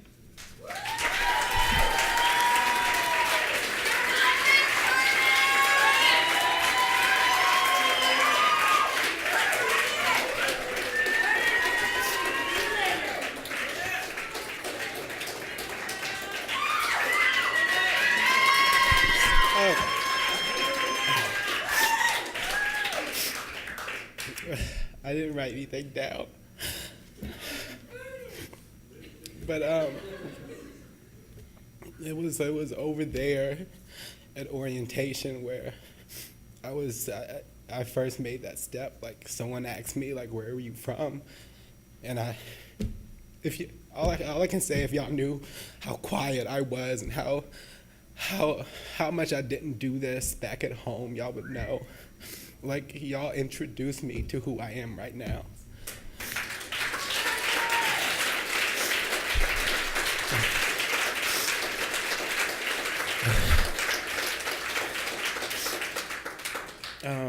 For my thesis, I created a town, and I'm reading, what am I doing? I created a town, it's called New Egypt. And this is from the second chapter of that town. And it's called Thy Will Be Done. Julia Jackson remembers the day that her master went out into the fields with his shotgun in his hands and demanded that the field slaves remove themselves from his property. They were told to do so without trouble or fall dead from a bullet. That was during a summer harvest. So Julia remembers the tomatoes and stone fruits that were heavy with syrupy sweetness that filled the air. And if slaves did not pick that saccharine crop, the smell of rot would linger amongst the fiery ether. The slaves on this particular plantation in Texas had heard whispers of a war being fought in their honor. But these slaves looked forward to the extra rations and spirits they were going to be given after the crop was collected. These slaves existed in moments that welted and split open their hides one day, but thrived in others when they were rewarded with root beer and scraps of meat for their dexterity and obedience. Julia watched as the boys she called brothers surrounded her master, these not being her real brothers because she had long since watched them get sold downriver, and to this day is still ignorant of any shared blood. As far as Julia knew, she had no family. Therefore, she did not know that when her brothers ripped the gun from their master's hands and turned it on him, or when they discovered the barrel empty and tied a rope around their master's neck and hung him from the highest branch of an oak tree, that her brothers were destroying her own father. As Julia grew up, he had admired her from afar. She was the only slave-born offspring her father kept away from the fields, always in his sights from the moment she was born. He even sold her mother from her 2-year-old arms so his truth would never be revealed to her. She could never call him father, but he had adorations for her. Julia did not know the meaning of the single tear that fell from her eye when she heard her master's neck snap from the porch where she stood in distress, but she wiped it from her chin before it could fall to the ground and mix with the dust. Days later, when the good old boys came around, some of the slaves fought back. Julia left that plantation as it was being consumed by flame in hand. She left with a band of 6, but quickly found herself alone. Julia was 36, and the year was 1865, and her first taste of freedom tasted of singe and silence. She traveled through most of the South forlorn and frightened. Trouble always seemed to avoid her. Each night when she wanted rest, she found it in empty barns or in the homes of abolitionists that still had resolutions after freedom came. Julia Jackson never went hungry. It was inside of a hovel tucked away in the Appalachian Mountains where Julia discovered something extraordinary about herself. She did not see a house with a candle in the window or windows left half opened. Instead, she saw a small silt-skinned boy collecting water from a stream. However, the boy did not scoop up the water into the bucket. Instead, the water leapt into the bucket with a wave of the boy's hands. The sight was miraculous. Her curiosity allowed her to be consumed by the untamed thicket. Julia was drawn further and further from the stream that was leading her to the Ohio River, following the boy with lichened skin. He led her to a small clearing amongst a collection of pines. There rested a cabin ornamented with branches and other forest floor decorum that made it blend in with the trees like a sleeping giant. The inhabitants of this home did not want to be discovered, and looking back on the unseasonable fates that met the 5 others she had left Texas with, Julia did not blame the inhabitants of this hut for their secrecy. A tawny-skinned woman emerged from the innards of the house and removed the bucket from the boy's hands. Julia walked towards them both, but she stopped moving when she heard the click of a shotgun hammer behind her. Her arms reached for heaven. "What you doing here, ma'am?" The man's voice carried a raspy scorn. Julia was afraid to breathe. "I'm just on my way to Cincinnati. Came from Texas." "You a runaway. We can't help you. You probably got Minutemen after you. Leave fast, you hear?" "Nah, I ain't being followed. The war's over. I's free. Slaves free." "What you say?" "Lincoln say we free." "Why you hiding out in the trees then?" "Them boys even meaner now than when they were. Don't like that they can't tell us what to do no more. Watch dogs eat one gal. They got all the boys but one, and he left me in the night." "You can put your hands down." Julia did so and turned and looked up into a brown face. She caught her breath and eased her tense body. The man's face was hard and sturdy like his stance and covered with a patchy beard that reminded Julia of weathered cotton. Hides covered his flesh with white speckled fur and bushy black stripes. In the face of a downed red fox peered from atop his bald head. He was old and ornery, like the enchained elderly back on the plantation. "You can rest here, but if you have been followed and you being here brings harm to my family, I will kill you before the boys have a chance to get to you." He said this with a grin, but Julia could only look at the ground when she spoke. "Yes, sir." He began to walk to the house. "I ran away from slavery when I was a boy and I made it. It won't easy, but I'm here. Shema, my wife, helped. She knows the woods better than anyone. Before those white devils took from us, they took from her people. They fucked up, though. Her people kicked her to the wind when she got pregnant with our son. Red man and black man not supposed to mix, they say. Them damn savages think they white now." Shimon stood on the porch with a vexed face. She pulled her son close to her body.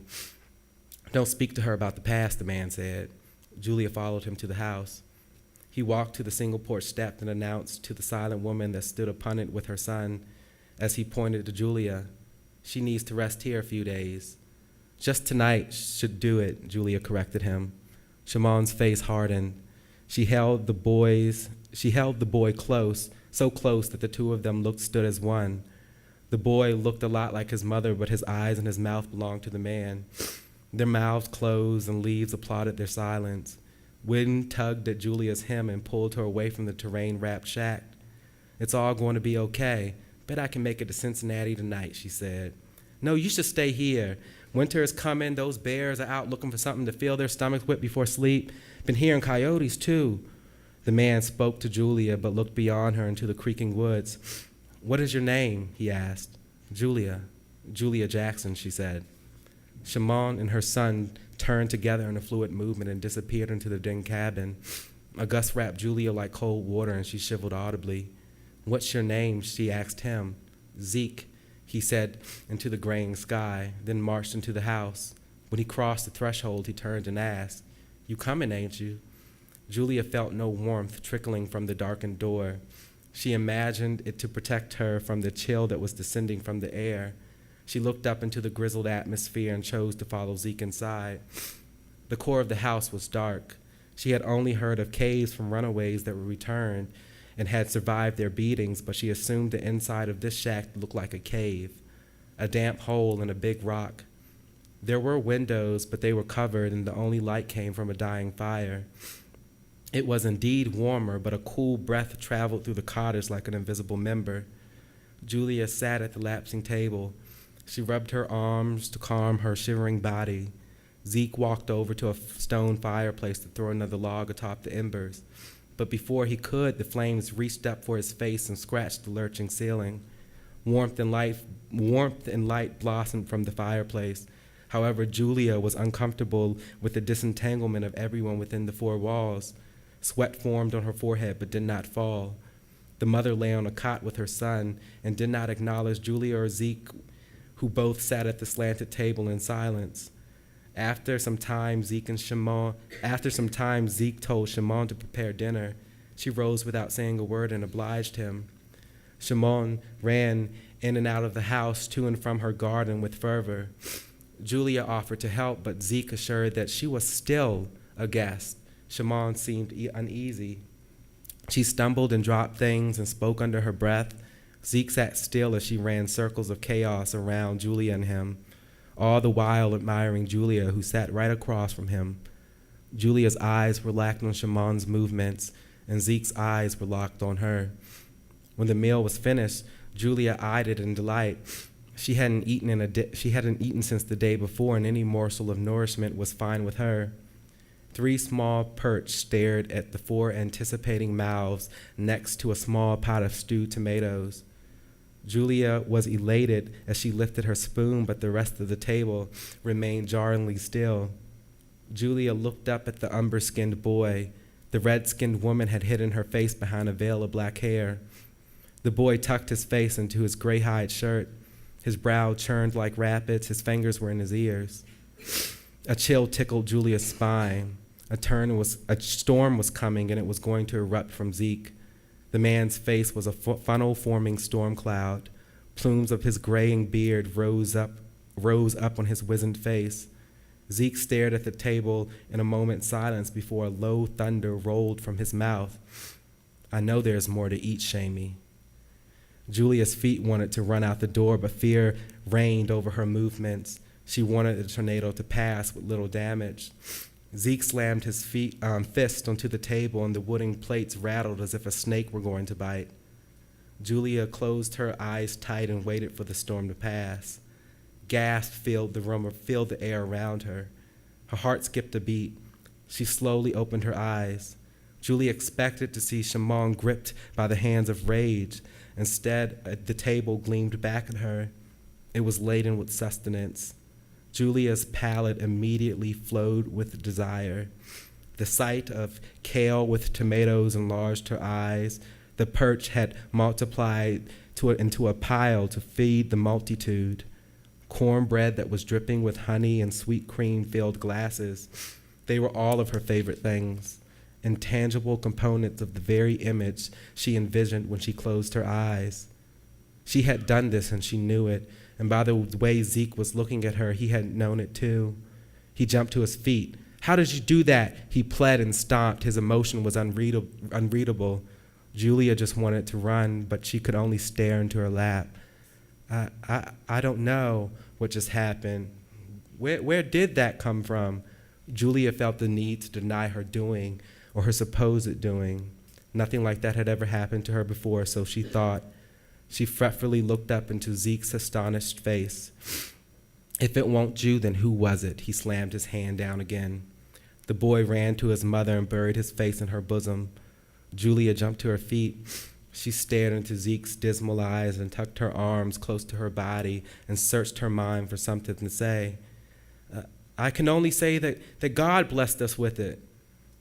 A slave woman on the plantation used to say that when she stole good pieces of meat for her family from the master's kitchen. Julia was not supposed to know this.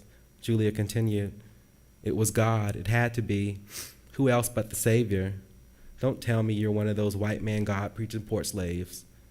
I won't until I saw this miracle, this one right here. Where 3 or more of us are gathered, they say." Julia lifted her hands and waved them in the air. We all just witnessed the miracle. None of us believe in the white man God but you. You're the only one here gathered. You did it. Don't lie. You got powers like us. He pointed to the woman and her son that had formed themselves into a cowering ball in the chair. Julia's heart stopped beating. I think I'll be on my way before the sun sets. Julia turned to the door. It was cracked. She started towards it. You leave when I say, Zeke boomed. Julia could no longer move her body. She did not want to turn to look into Zeke's face, but her head turned anyway. She closed her eyes and thought about being free. Her body lifted from the ground and slammed belly down onto it. Only a dry cough wheezed from her mouth when she attempted to scream. She opened her eyes and stared at Zeke's cloven-toed boots as they stomped towards her. Gotta learn to control your power, or else you will fail in a panic. I learned that quick. Julia lifted from the ground once more, and she felt like she was in a really tight corset. She looked down at Zeke, who stood with his arms stretched out towards her. He did not physically touch her, but she felt his warm, gummy grip wrapping her. She looked at her shadow on the floor, and the hands of Zeke's shadow was wrapped around her own. Now looky here, Ju. No, I like Harriet better. Your name is Harriet. Now look here, Harriet. You are home now. You will do what you did tonight whenever I say, you hear me? I will get myself out of here, Julia said through her clenched jaw. Julia then felt pressure around her neck. She could not breathe. You do as I say. You do as I what? Julia forced words through her fallen Adam's apple as the room grew darker. Say, she said, Julia forced words through her fallen Adam's apple as the room grew darker. Say, she said. He loosened his arms and fell. She drank the air and drowned in her words. I can't control it. You will control it if your life depends on it. Zeke walked back to his seat at the table and sat down with a generous bow. Now let's eat.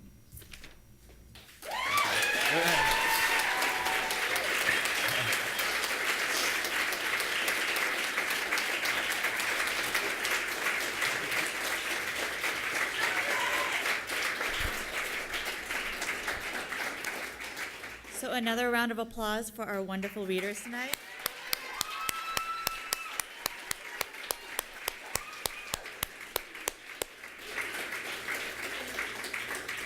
And please don't go anywhere. We actually have a special surprise, which our founding chair, John Lasky, will introduce right now.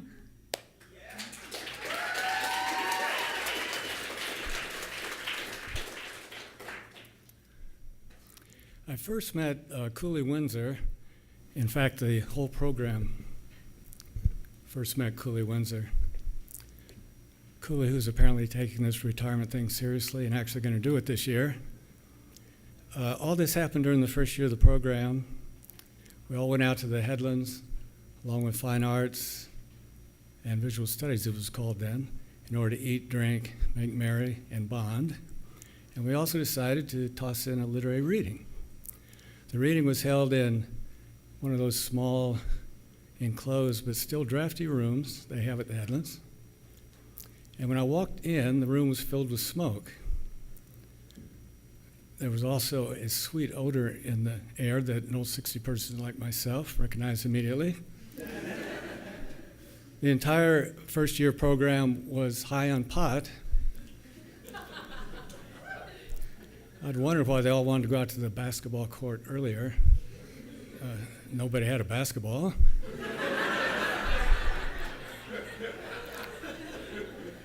When Cooley walked in, he walked through that smoke and sat down at the end of a long meeting table as if nothing were strange. He acted as if everything were perfectly normal. At least I think Cooley was acting as everything was perfectly normal. Then he gave a reading from his own writing that left us all higher than any non-literary substance ever could. And we've all been high ever since.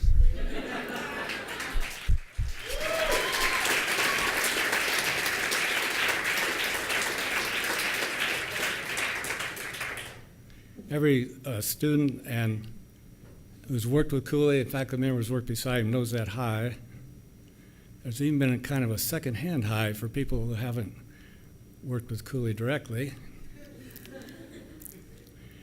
It's been one long, incredibly generous and inspiring, and ironical and funny 10-year high, which we'd like now to celebrate with a ballet.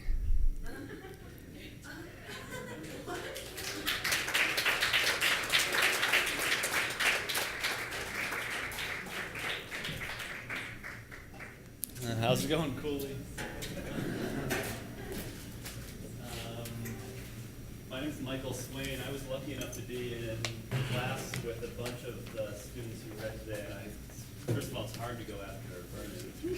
And but so nice that Cooley let me be in brevity class several summers. I think I can say that now. I think it's illegal for you to let me sneak into that brevity class, but you're retiring, so I don't think it matters anymore. I think the chairs have to be kind of in the middle so you can get under to the other side.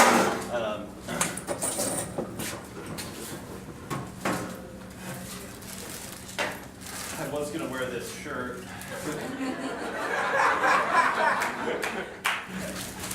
And also,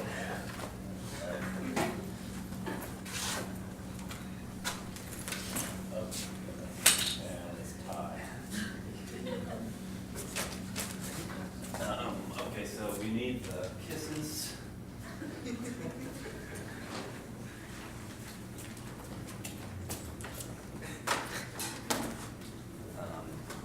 I got Kleenexes because I know that people are going to cry.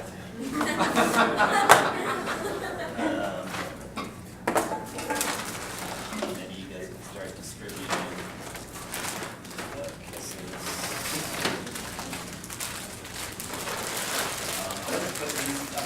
Maybe you guys can open these kisses and just start spreading them to the audience. People in the audience may need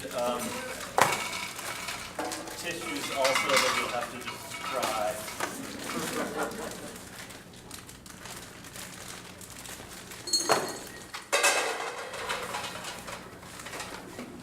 How many of you guys have been to a ballet this month? One person.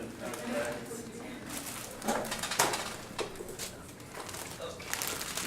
Stepped on a kiss.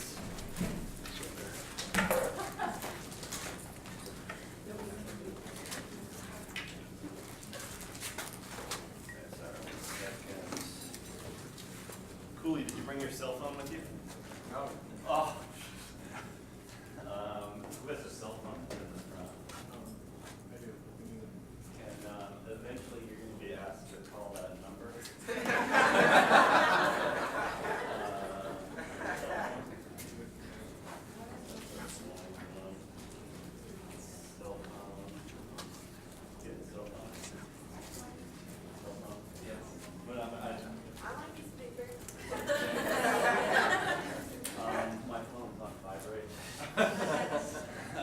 so getting really close.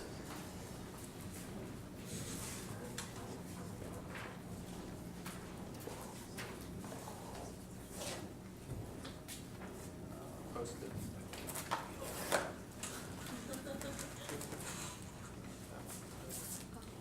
Post-its. Ah, Post-its, they're in that bag.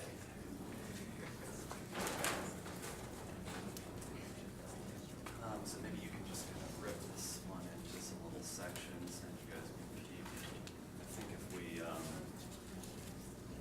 try to, I think it's going to be three acts and I trust you with, you can always redistribute the, so small prologue before we begin.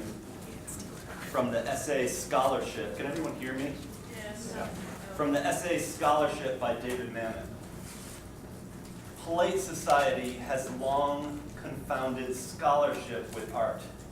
Scholarship is a reasoned endeavor, and the goal of scholarship, at least as it applies to the art of the actor, is to transform the scholar from a member of the audience into being superior to it.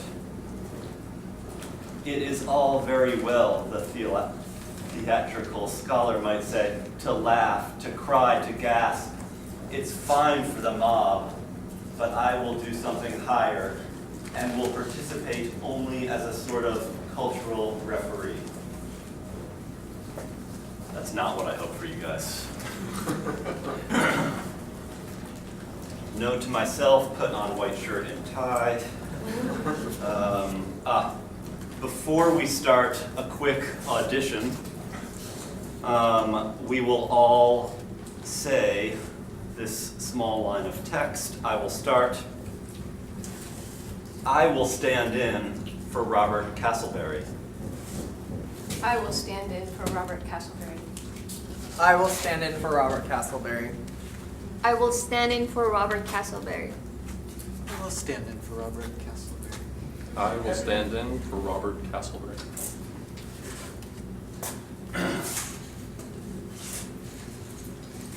This is a robot love story. First, before we begin, some of the things to be aware of during this dance. Kisses only cost a penny. Kleenexes are not just for wiping tears. Cell phones will represent the robot's soul. The chair will become at moments Flannery O'Connor. Sometimes the phone will be on the chair, the phone touching the chair, connected.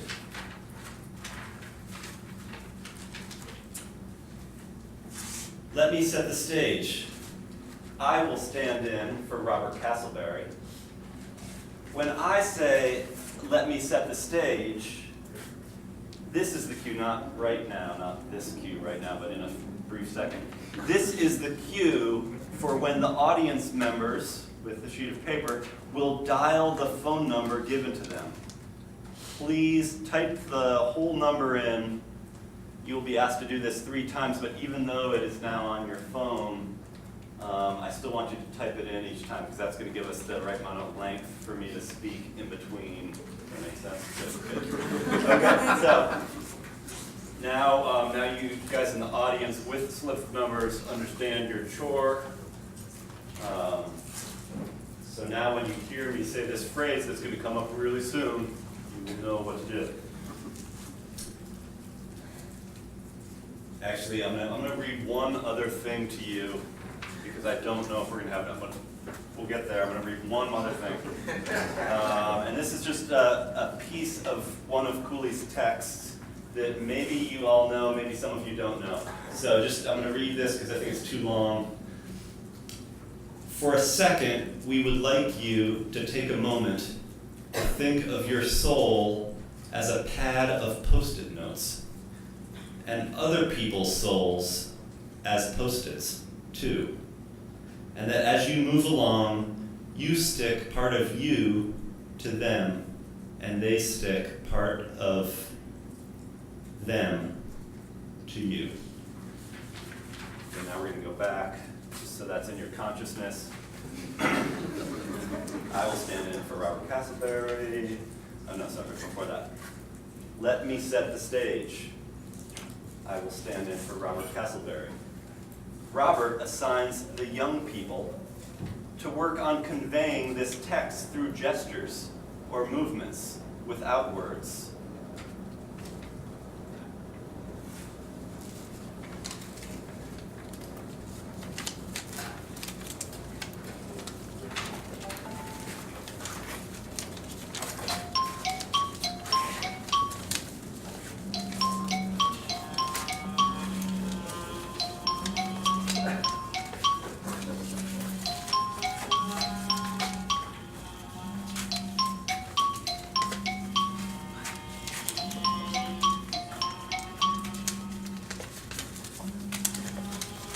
Remember the robot's soul.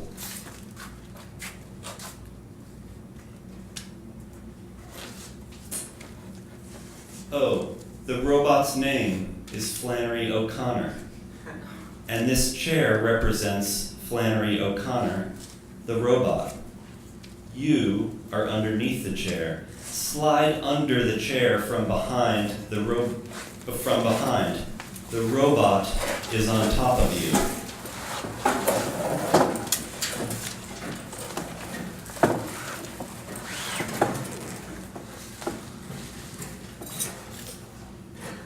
Get out from under the robot's arms. Sit in the chair.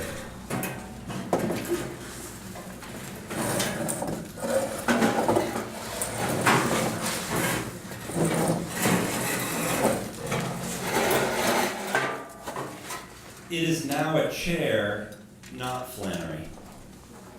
It should actually be a white couch. How many kisses can you put in your mouth? Go ahead, put them in your mouth and count. 1 kiss, 2 kiss, 3 kiss, 4 kiss, 5 kiss, 6, 7, 8, 9, 10 kisses.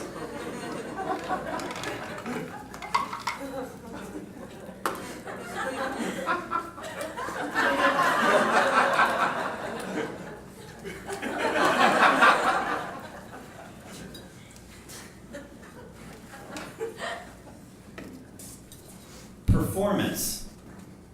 Remember when I vomited a Kleenex?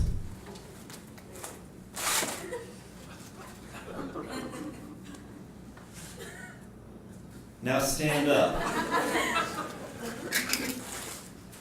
With the hand that you grabbed the kisses, hold the hand out to the audience.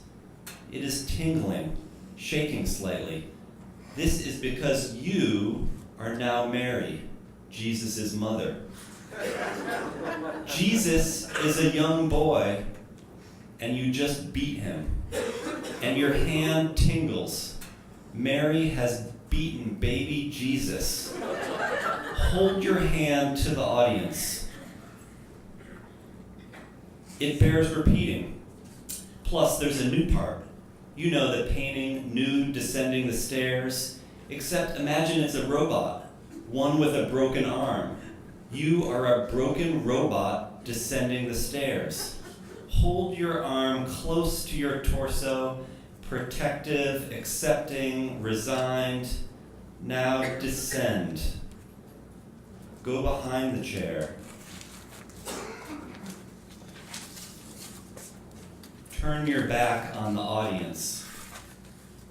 Now trade shirts.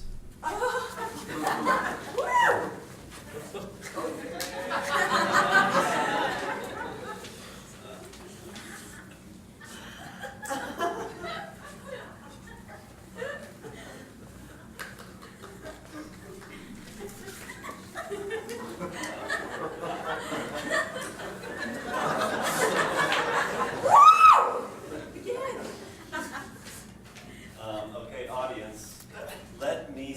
the stage once again. This is a factory for making robots. 5 humans working in a factory are asked to do some simple tasks. They will be photographed, and this information will be given to the robot engineers. Understanding the mistakes and imperfections of simple gestures humans make will allow us to design and program more human-like robots. How to fool the Turing test.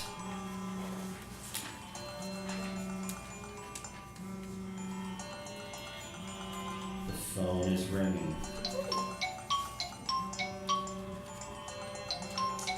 They reach down to answer it and decide to let it keep ringing.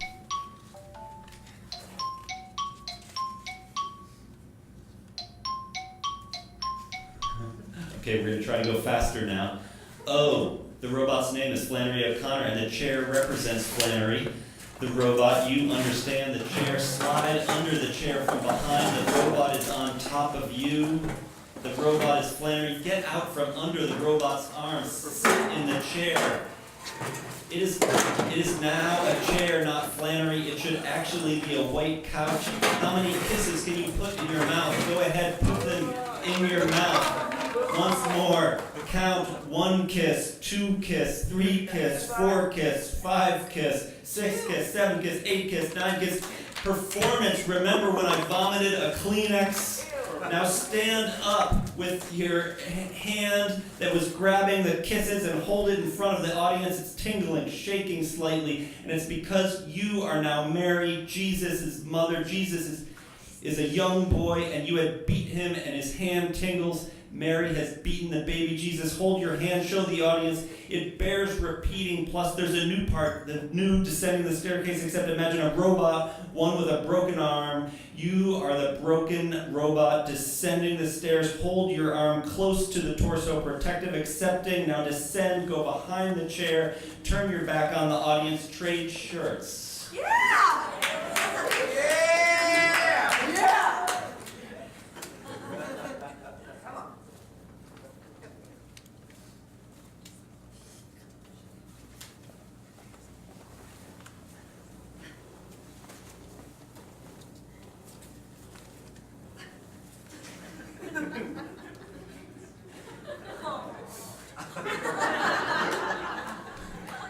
So I'm going to ask my friends to turn around now, a slight change of plans, and now in unison, where's that line? You guys remember it. You remember the line that we've said. So now in unison, we're going to all say it at once. I will stand in for Robert Castleberry. Thank you so much, Cooley. We love you.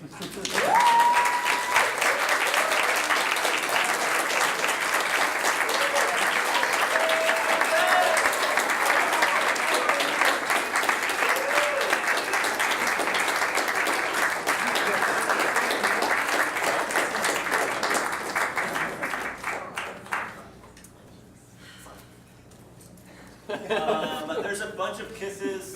They only cost a penny for a kiss.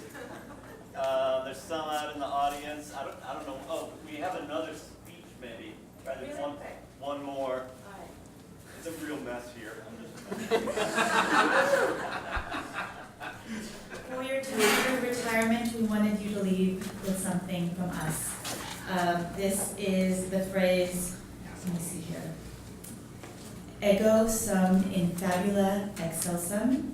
The literal translation is I am high on this story, or I am high from this story, or taking liberties, this story makes me high. But according to John Lasky, the correct translation, the most colloquial as understood by the Romans and Cicero, is yeah.